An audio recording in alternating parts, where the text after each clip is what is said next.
أولا كلمة ذكرا هي على وزن فعلا. توجد 6 كلمات في القرآن هكذا يسميوه باب ذكرا أو باب سترا، ذكرناها عدة مرات إلا أنكم ربما نسيتم شيئا من هذه القواعد. كلمة ذكرا وسترا وإمرا وحجرا ووزرا وصهرا ذكرنا، هذو 6. هذه الكلمات 6 جاءت على وزن فعلا، وسطها حرف استفهام هكذا، وسطها حرف استفهام. فأخذ العلماء فيها بوجهين، منهم من فخمها ومنهم من رققها، فيجري فيها الوجهان على القراءة أو في القراءة. وقد استثنى البعض وجها فيها، قالوا يمتنع وجه الترقيق على التوسط، لكن المقروء به والذي قرأنا به عن شيوخنا بالوجهين، أي مطلقة فعلى قصر وتوسط وطول البدل.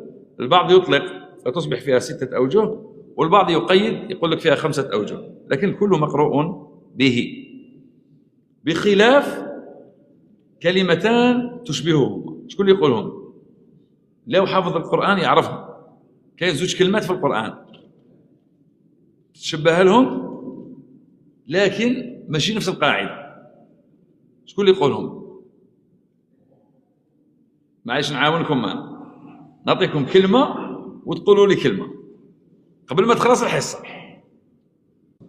أنا أقول لكم كلمة انتم تجيبوا الثانية.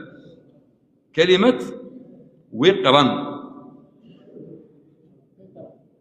أو جابها تبقى واش قلت قطرا، هذو هما الكلمتان. فعندنا وقرا بسورة الذاريات وقطرا بسورة الكهف، هاتان الكلمتان تشبه هذه الكلمة، معناتها نفس الوزن، كذلك على وزن فعلا، إلا أنها تفخم قولا واحدا. لماذا؟ لأن وسطها حرف استعلاء. قطرا طاء من حروف الاستعلاء وهو من حروف الإطباق، وقرا من حروف الاستعلاء تفخم القاف. فهاتان الكلمتان تشبه الوزن هذا أو على نفس الوزن، لكنها تفخم قولا واحدا. ما كاش اللي يقرأ قطرا بالترقيق وما كاش اللي قال وقرا بالترقيق. متفق على التفخيم فيها، أي تفخيم الراء هكذا شيخ عبد القادر. فعندنا الآن الكلمات 6 فيها الوجهان، وقطرا ووقرا تفخم قولا واحدا من غير خلاف.